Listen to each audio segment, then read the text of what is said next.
Pada suatu kali, bangsa itu bersungut-sungut di hadapan Tuhan tentang nasib buruk mereka. Dan ketika Tuhan mendengarnya, bangkitlah murkanya. Kemudian menyalalah api Tuhan di antara mereka dan merajalela di tepi tempat perkemahan. Lalu berteriaklah bangsa itu kepada Musa, dan Musa berdoa kepada Tuhan, maka padamlah api itu. Sebab itu orang menamai tempat itu Tabera, karena telah menyala api Tuhan di antara mereka. Orang-orang bajingan yang ada di antara mereka kemasukan nafsu rakus, dan orang Israel pun menangislah pula serta berkata, "Siapakah yang akan memberi kita makan daging? Kita teringat kepada ikan yang kita makan di Mesir dengan tidak bayar apa-apa, kepada mentimun dan semangka, bawang pre, bawang merah dan bawang putih. Tetapi sekarang kita kurus kering, tidak ada sesuatu apapun, kecuali mana ini saja yang kita lihat." Adapun mana itu seperti ketumbar dan kelihatannya seperti damar bedolah. Bangsa itu berlari kian kemari untuk memungutnya, lalu menggilingnya dengan batu kilangan atau menumbuknya dalam lumpang. Mereka memasaknya dalam periuk dan membuatnya menjadi roti bundar. Rasanya seperti rasa panganan yang digoreng. Dan apabila embun turun di tempat perkemahan pada waktu malam, maka turunlah juga mana di situ.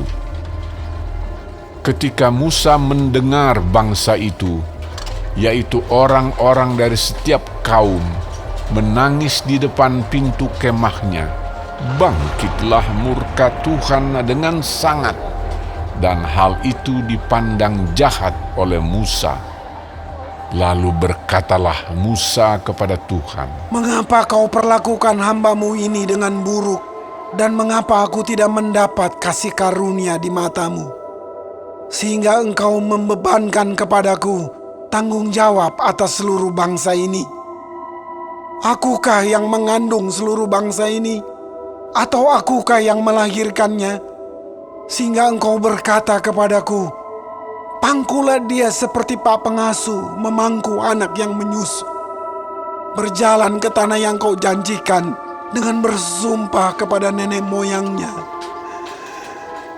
Dari manakah aku mengambil daging untuk diberikan kepada seluruh bangsa ini? Sebab mereka menangis kepadaku dengan berkata, berilah kami daging untuk dimakan.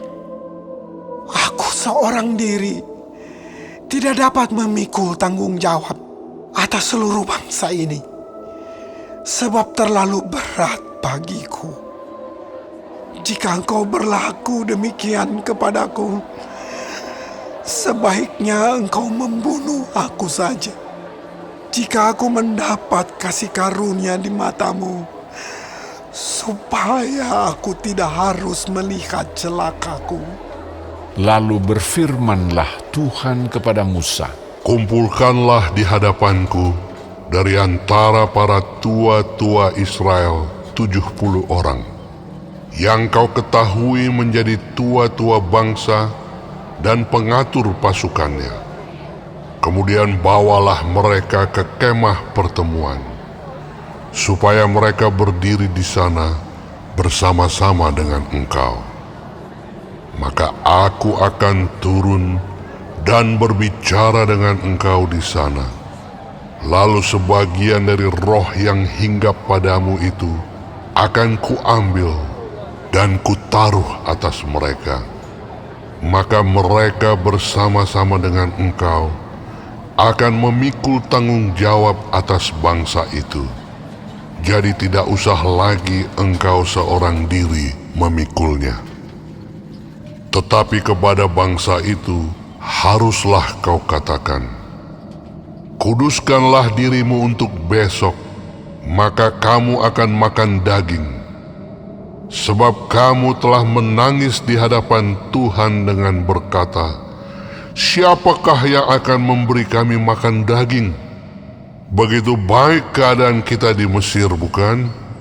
Tuhan akan memberi kamu daging untuk dimakan.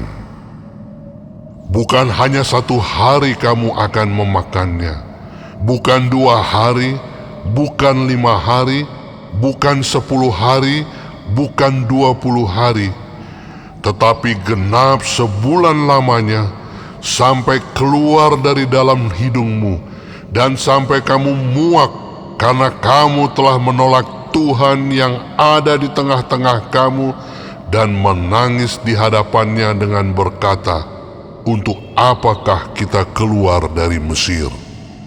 Tetapi kata Musa, Bangsa yang ada bersama aku ini berjumlah 600.000 orang berjalan kaki.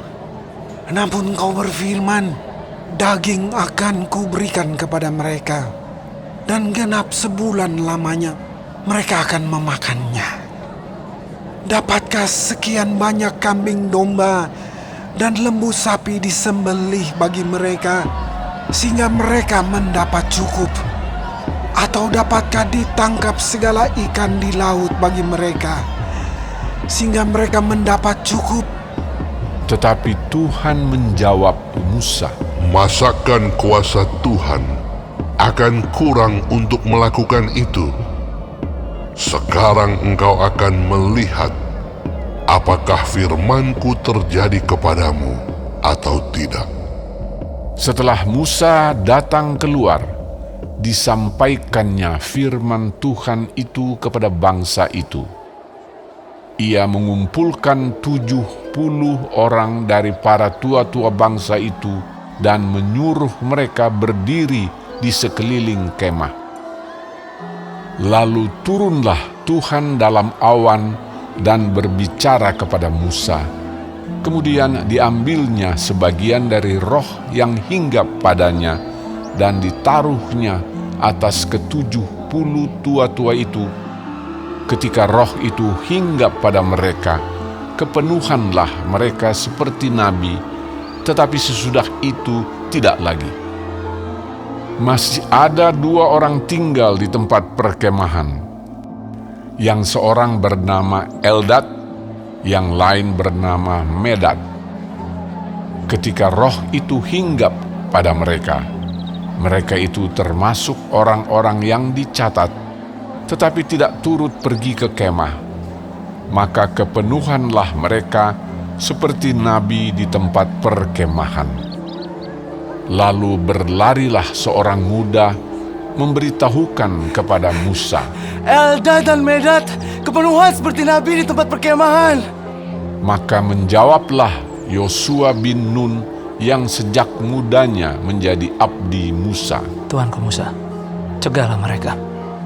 Tetapi Musa berkata kepadanya, Apakah engkau begitu giat mendukung diriku? Kalau seluruh umat Tuhan menjadi nabi, oleh karena Tuhan memberi rohnya hinggap kepada mereka. Kemudian kembalilah Musa ke tempat perkemahan, dia dan para tua-tua Israel. Lalu bertiuplah angin yang dari Tuhan asalnya. Dibawanyalah burung-burung puyuh dari sebelah laut dan dihamburkannya ke atas tempat perkemahan dan di sekelilingnya, kira-kira sehari perjalanan jauhnya ke segala penjuru, dan kira-kira 2 hasta tingginya dari atas muka bumi. Lalu sepanjang hari dan sepanjang malam itu dan sepanjang hari esoknya, bangkitlah bangsa itu mengumpulkan burung-burung puyuh itu. Setiap orang sedikit-dikitnya mengumpulkan 10 homer. Kemudian mereka menyebarkannya lebar-lebar sekeliling tempat perkemahan. Selagi daging itu ada di mulut mereka, sebelum dikunyah, maka bangkitlah murka Tuhan terhadap bangsa itu, dan Tuhan memukul bangsa itu dengan suatu tulah yang sangat besar. Sebab itu, dinamailah tempat itu Kibrot Ta'awa, karena di sanalah dikuburkan orang-orang yang bernafsu rakus. Dari Kibrot Ta'awa berangkatlah bangsa itu ke Hazerot, dan mereka tinggal di situ.